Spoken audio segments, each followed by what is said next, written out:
Et pour autant, nous sommes face à un gouvernement qui n'apporte aucune réponse sur toutes les revendications que nous portons. Il a fallu que nous menions ces occupations pour que nous soyons enfin un tout petit peu écoutés, alors que nous crions dans le désert jusqu'à présent, au ministère de la Culture, juste derrière le Conseil d'État, au ministère du Travail, à Matignon, sur l'ensemble de nos droits sociaux. Je vais résumer très rapidement avant de laisser la parole aux occupants de l'Odéon, à la déclaration des occupants de l'Odéon et à deux déclarations d'autres occupants. Nous, CGT Spectacle, on alerte depuis des mois sur la catastrophe, et pas que nous, sur la catastrophe que vit le monde du spectacle et que vivent par ailleurs des millions de précaires. Je vais y venir. Nous demandons pourtant des choses relativement simples, qui ont été promises par le gouvernement, que personne reste sur le bord du chemin. Nous avons dit, par exemple, que puisque le gouvernement avait prévu de maintenir l'activité, nous leur proposons un plan de reprise de l'activité qui permet de travailler pendant les résidences, même avant les réouvertures, avec des résidences de création, des répétitions. Nous leur avons dit qu'on peut construire ce plan de reprise, puisque l'activité partielle n'a pratiquement pas marché pour nos secteurs. Nous leur avons dit que nous voulons la garantie de tous les droits sociaux et on va y revenir. Et nous n'avons aucune réponse. On nous a répondu le 11 mars au Premier ministre par quelques broutilles, par quelques miettes. Il a mis 20 millions d'euros de plus quand il en faudrait 20 fois plus pour permettre à tout le monde de travailler. Il a mis 10 millions dans les aumônes de 1 500 € pour les jeunes qui n'arrivent pas à avoir les droits à l'assurance chômage et qui ne peuvent pas travailler.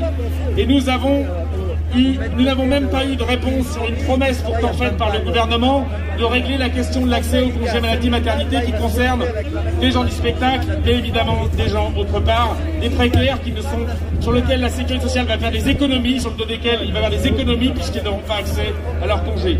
Alors c'est insupportable. Aujourd'hui nous sommes sortis de l'Odéon et vous êtes venus nombreux et nombreux pour réclamer une autre politique, pour réclamer, on va le redire, l'ensemble, un vrai plan de reprise et des droits sociaux pour toutes et tous.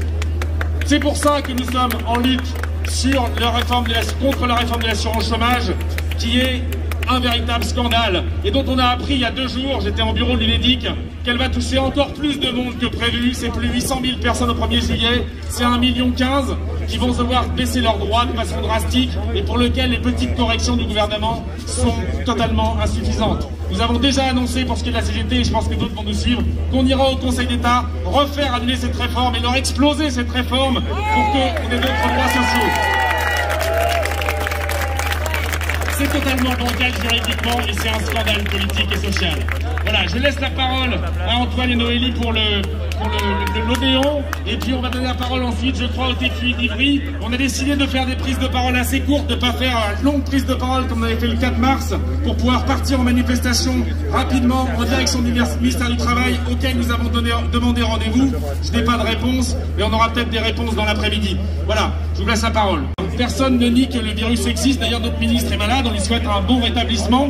Évidemment, personne ne pense, nous faisons très attention à l'Odéon, à toutes ces questions de sécurité sanitaire, mais nous tenons bon parce que justement nous pensons qu'il y a une autre gestion de la crise qui est possible, tout en luttant contre le virus et en nous empêchant d'avoir la tête sous l'eau. Bonjour. Intervention des occupants de l'Odéon du 26 mars 2021, vendredi de la colère. Aujourd'hui, 26 mars 2021, nous, occupantes et occupants de notre théâtre de l'Odéon, sommes dans la rue à Paris, dans le cadre de l'appel national au vendredi de la colère. Nous affirmons que notre lutte dépasse les revendications du secteur culturel et appelons à la mobilisation générale contre le projet de réforme de l'assurance chômage. Alors que la gestion de la crise sanitaire empêche des millions de personnes de travailler, alors que plus d'un chômeur sur 2 n'est pas indemnisé, alors que le chiffre historique de 10 millions de pauvres a été dépassé, le gouvernement impose une réforme de l'assurance chômage d'une violence inouïe. Elle appauvrit de façon écrasante les plus précaires d'entre nous. C'est inacceptable, indigne, obscène. De même que nous exigeons la prolongation de l'année blanche et son élargissement à toutes et tous les travailleurs et travailleuses précaires. La baisse immédiate du seuil d'accès à l'indemnisation chômage pour les primo-entrants et entrantes et intermittentes en rupture de droit. Un soutien total jusqu'à satisfaction aux revendications étudiantes notamment en art, et des jeunes en lutte, en occupation. La garantie de tous les droits sociaux, notamment congés maternité et maladie, pour tous les salariés à l'emploi discontinu et les artistes auteurs. Un plan massif de soutien à l'emploi et de reprise de l'activité dans tous les secteurs. Un soutien aux caisses sociales spécifiques du spectacle dont l'existence est menacée par la baisse des cotisations. Nous sommes déterminés à obtenir le retrait définitif de la réforme de l'assurance chômage. Le printemps est inexorable, il sera social, culturel et solidaire. Nous exigeons que tous les chômeurs soient indemnisés immédiatement. Pas de réouverture sans droits sociaux pour toutes et tous. Merci. Le théâtre de la Colline, notamment le CN de Montreuil, le théâtre de Gennevilliers et ailleurs qu'en région parisienne, l'Opéra de Lyon et le TNS à Strasbourg. Le TNS de Strasbourg et la Colline qui ont rejoint le mouvement très vite après l'occupation de l'Odéon, et on salue la détermination des étudiants d'école d'art qui posent des questions essentielles sur la précarité étudiante et sur l'accès à nos métiers en général et pas seulement dans la question de la culture. Donc bravo aux étudiantes et aux étudiants.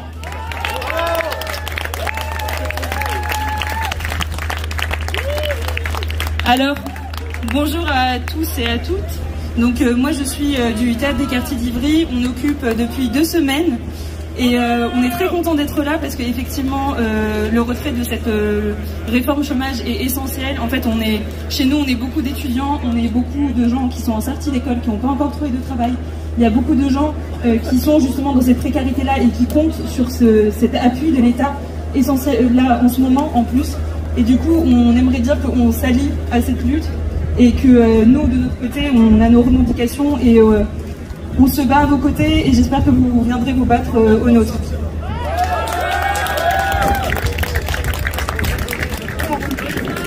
Bonjour à toutes et à tous. Je voulais rajouter une chose par rapport à ça, c'est que les personnes précaires et qui ont des emplois en temps normal intérimaires, on est très liés, surtout nous jeunes artistes. Souvent quand on démarre, on enchaîne des prods et des emplois un peu intérimaires, extra en restauration, etc. Du coup, on va être, nous, prochainement directement touchés par ça parce qu'on est directement bénéficiaires en plus nous dans nos corps de métier. C'est d'autant plus important aussi de se montrer solidaire avec tout le monde, tous ceux qui peuvent être touchés par ces réformes qui sont profondément injustes. Voilà. Donc la Colline, parfait, j'allais appeler génial.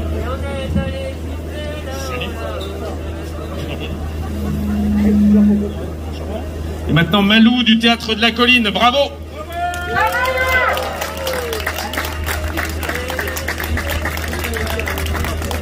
Parce que nous sommes les actuels et ou futurs chômeurs, intermittents, chômeurs, chômeuses, intermittents, intermittentes, RSistes, ou en rupture de droit à l'assurance chômage, précaires de l'emploi, parce que nous sommes solidaires de toutes les personnes précaires et précarisées par les actuelles décisions gouvernementales, parce que nous sommes révoltés par les attaques récentes envers nos droits sociaux, nous, occupants, occupantes du théâtre de la Colline, jeunes artistes, techniciens, techniciennes, acteurs du secteur culturel en formation ou primo-entrants, nous joignons à la mobilisation pour le retrait de la réforme de l'assurance chômage et continuerons à occuper et à être en colère, car nous ne voulons pas de réouverture sans droits sociaux.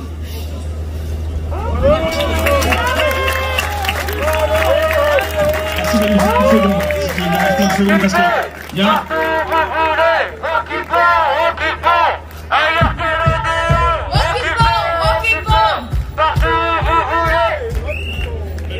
Je me permets juste de rester une seconde parce qu'il y a eu beaucoup de discussions avec les étudiants. On a fait extrêmement attention à dire que ces lieux sont occupés par des étudiantes et des étudiants et que ça permet d'attirer l'attention sur la condition spécifique des étudiantes et des jeunes en général. Et donc, c'est bien, il faut bien le rappeler, ce sont eux qui ont décidé l'occupation de la Colline, ce sont eux qui ont décidé l'occupation du TNS à Strasbourg et des autres lieux qui ont ouvert derrière et qui le tiennent avec la détermination qui est exactement la même que celle qu'à l'Odéon et on le fait en parfaite collaboration ensemble, parce qu'on a bien l'intention d'attirer l'attention sur sur la condition des jeunes. On continue. Bravo encore. Bravo.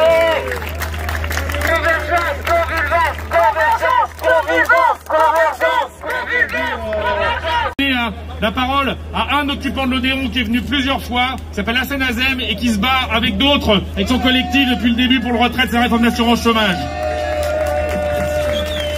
Bonjour à tous. Je vais essayer de vous lire un petit texte. Alors, nous, intermittents de l'emploi, nous sommes autour d'une conviction profonde d'organiser un mouvement solidaire contre cette nouvelle réforme de l'assurance chômage qui tend à la popularisation de notre catégorie socio-professionnelle.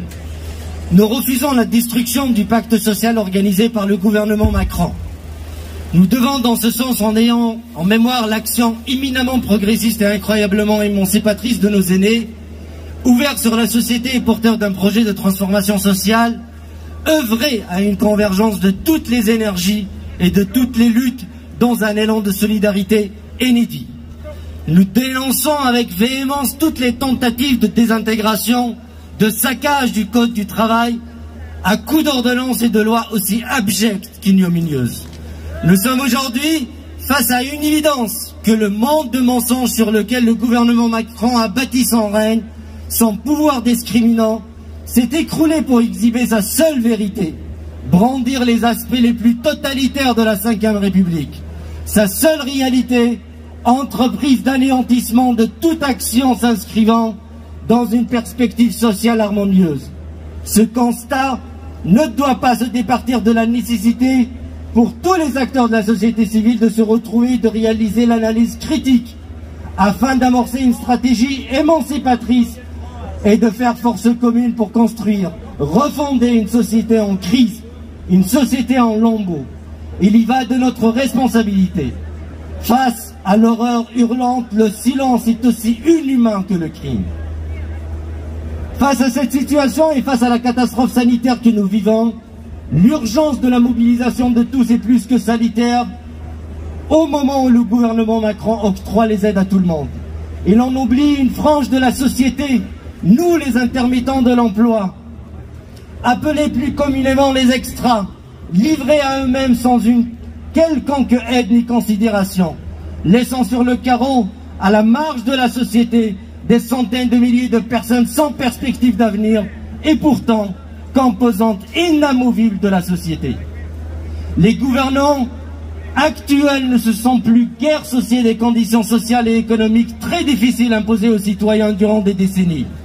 Aujourd'hui, le même discours démagogique et trompeur tente de faire croire à l'illusion d'une amélioration, d'un redressement de la situation économique du pays.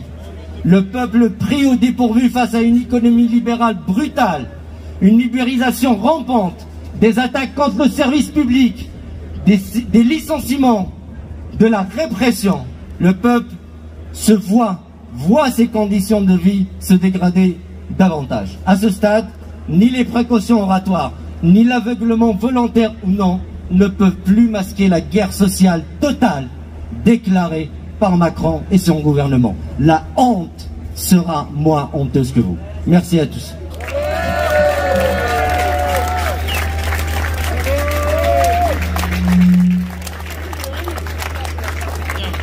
La colère avec d'autres organisations, les occupants de l'Odéon et les occupants de l'ensemble des lieux occupés. Nous avons lancé, l'URIF-CGT est présente, nous continuerons le vendredi 2 avril, on va regarder dans quelles conditions.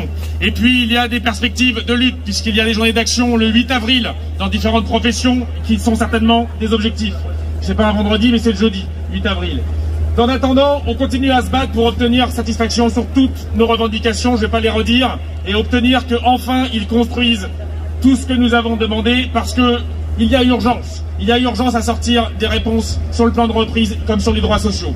On va continuer à demander, on aura peut-être une délégation aussi cet après-midi au ministère du Travail, donc on va essayer de la faire recevoir le plus tôt possible, et on proposera qu'elle soit même si elle est courte, qu'elle soit plurielle, qu'il y ait des syndiqués et des non-syndiqués et qu'il y ait des représentants des lieux occupés, c'est le plus important. Par exemple, une représentante de la colline, puisque tu as parlé tout à l'heure. On va voir ça, on va regarder s'il y a une réponse, et puis on part en musique parce que il y a des professionnels qui veulent travailler mais qui savent le faire et qui vont nous jouer déjà un peu de musique pour démarrer, et on part dans quelques minutes en direction du ministère du Travail, juridique et politique par d'improvisation. On continue.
ailleurs qu'à l'Odéon.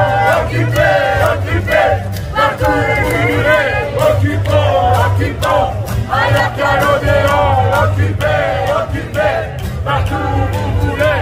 Occupons, occupons, ailleurs qu'à l'Odéon. Occupé, occupé, partout où vous voulez. Si Macron ne veut pas, nous on est là. Pour l'honneur des travailleurs et pour le temps des chômeurs. Même si Macron ne veut pas, nous on est là. On est là, on est là. Même si Macron ne veut pas, nous on est là.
Ça fait presque 3 semaines qu'on a appelé à occuper, à travers notre communiqué, occupons, occupons, occupons à l'Odéon. Aujourd'hui, presque 3 semaines après, on en est à plus de 90 lieux occupés dans toute la France.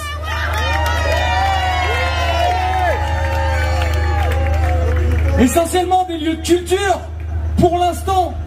Et c'est ce qu'on avait en tête dès le début, pour l'instant. Maintenant, c'est pas seulement les lieux de culture qu'il faut occuper, c'est pas seulement dans les lieux de culture qu'il faut lutter, c'est partout. Et donc du coup, je vais vous lire un communiqué qui s'appelle « Motion de soutien aux travailleurs de la culture en lutte et au théâtre occupé » et qui est écrit par les personnels du lycée Victor Hugo à Marseille qui occupent actuellement leur établissement. Les enseignants, AED et personnel en lutte du lycée Victor Hugo ainsi que leur syndicat CGT SNES Sud, actuellement en grève et en occupation de l'établissement contre une énorme baisse de budget et des suppressions de postes prévues à la rentrée prochaine, apportons notre soutien au théâtre occupé, partout en France et tout particulièrement au théâtre marseillais, le Merlan et à la Criée. La culture et l'éducation sont indissociables. Nous devons être solidaires face à la crise et aux attaques que nous subissons régulièrement, qui dégradent nos conditions de travail et privent particulièrement les jeunes et les classes populaires de l'accès à un enseignement digne et aux productions culturelles. Nous partageons donc leurs revendications contre la réforme de l'assurance chômage, pour la réouverture des lieux de culture actuellement fermés et la reprise du travail pour des milliers de travailleurs du spectacle actuellement privés d'emploi, pour la prolongation de l'année blanche, renouvellement automatique de l'indemnisation. Marseille, le 26 mars 2021.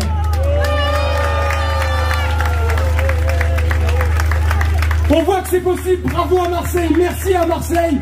Il y a actuellement également des intérimaires qui occupent leur agence Manpower à Compiègne, parce que les salariés d'Unilever, une usine à Compiègne, sont en grève.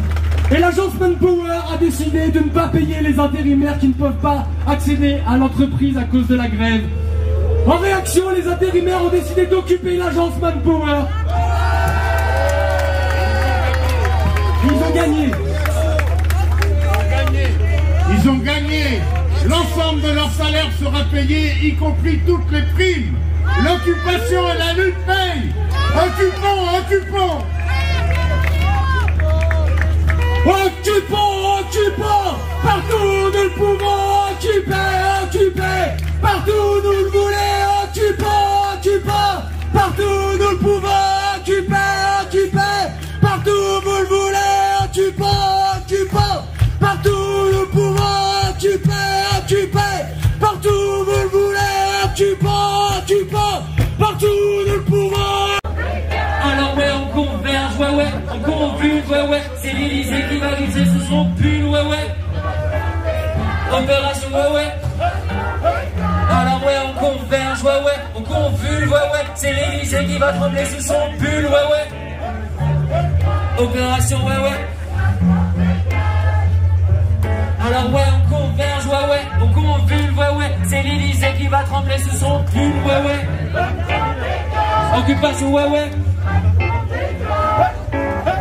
Alors ouais, on converge, ouais, ouais, on convulse, ouais, ouais, c'est l'Élysée qui va trembler sous son pull, ouais, ouais. Opération, ouais, ouais. Alors ouais, on converge, ouais, ouais, on convulse, ouais, ouais, c'est l'Élysée qui va trembler sous son pull, ouais, ouais. Occupation, ouais, ouais.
Bravo à tous d'être ici, bravo pour les occupations. Vous voyez, l'occupation d'une intérim, ça paye.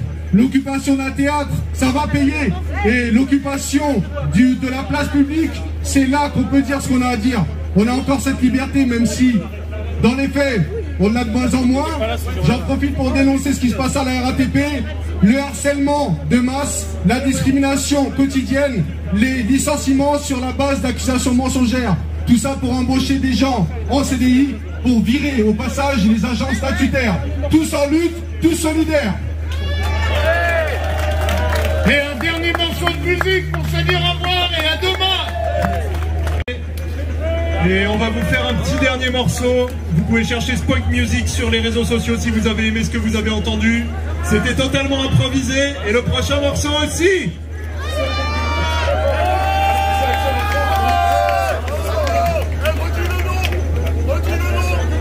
Spoik, S-P-O-I-N-K Music, comme la musique. Et voilà. Bon, après, occupé, mais vous connaissez, vous l'avez entendu là.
quelques minutes pour nous expliquer la situation des maîtres d'hôtel. C'est ce qui est exprimé sur cette pancarte. C'est ça, c'est ça. Concrètement, qu'est-ce que vous exprimez aujourd'hui, ce soir, sur votre situation?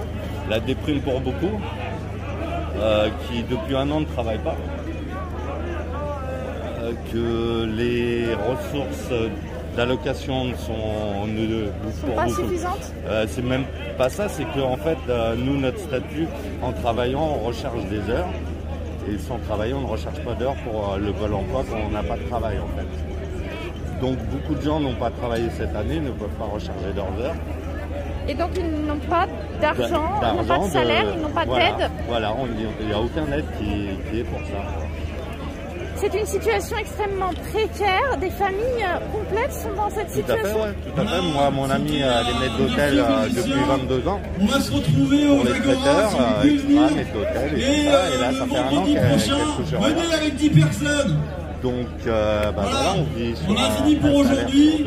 C'est compliqué parce que nous, avant, on a eu une bonne situation, on a pris des crédits et les crédits, vous ne vous en sortez plus? On s'en sort plus, oui, comme beaucoup de gens, quoi. Est-ce que les banques, elles entendent votre situation? Après, c'est au cas par cas, en fait. Hein. C'est avec nous, notre banque, on avait le droit, vu qu'on a souscrit un crédit, de pouvoir l'arrêter pendant un an, mais là, il revient dans un mois et... D'ici là, vous n'avez aucune solution pour le moment? C'est ça, exactement. Pas de perspective de reprendre le travail et tout ça. Donc, vous connaissez beaucoup de collègues dans cette même situation? Il y a beaucoup, oui. Oui, il y en a, oui, beaucoup. Comment font-ils pour se nourrir aujourd'hui? Il y en a qui se débrouillent, qui sont retournés chez leurs parents quand ils le pouvaient. Il y en a d'autres qui ont dû quitter leur logement, qui sont partis chez des amis. Voilà, et ils se débrouillent, on se débrouille en fait. Hein. Là, vu qu'on n'a rien de la part de l'État, on se débrouille. Et là, à l'heure actuelle, aucun moyen finalement de travailler, d'avoir un petit salaire? Pour les extras maîtres d'hôtel, non. Et là, il n'y a rien. Hein. C'est vraiment un métier ultra spécialisé? Tout à fait, oui. C'est les salons, les ministères, c'est les mariages, tout ce qui est à l'arrêt, quoi. Qu'est-ce que vous attendriez, que vous pourriez attendre? Déjà pour aujourd'hui, ça c'est par rapport à la réforme qu'ils veulent mettre en place à partir du 1er juillet, qui nous diminuera encore de plus de 30 à 40% de nos revenus d'indemnisation. Donc ça c'est pas trop normal quand vous avez l'habitude de toucher un salaire et que vous allez toucher plus de 25% de ce salaire-là. Alors 25% c'est quand même un minimum. Hein.